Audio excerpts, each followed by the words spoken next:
వ్యవసాయం ఎంత బాగా చేసినప్పటికీ కూడా ప్రకృతి సహకరించకపోతే ఏమీ చేయలేం. అందువల్ల ముందుగా దేవుణ్ణి స్మరించుకోవడం ప్రథమ కర్తవ్యం.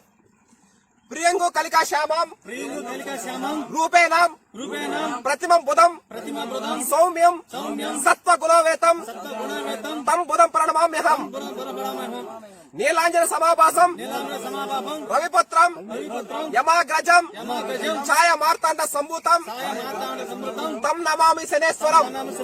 ఈ విధంగా భగవంతుని స్మరించుకొని మెథడ్ చేయడం, దానికి నాన్న చిన్నాన్న వీళ్ళిద్దరు సహాయ సహకారాలు సివిఆర్ మెథడు.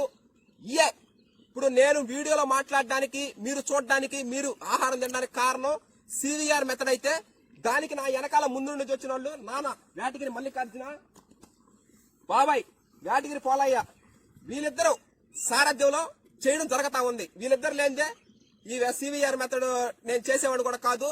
ఆ సివిఆర్ మెథడ్ ఉంది కాబట్టి నేను వీళ్ళకి చెప్పడం, వీళ్ళు ఓకే అనడం, మనం చేయడం, ఈ విధంగా అందరం ప్రకృతి వ్యవసాయంలో సివిఆర్ మెథడ్ ఆహారం తినడం జరుగుతా ఉంది. రైస్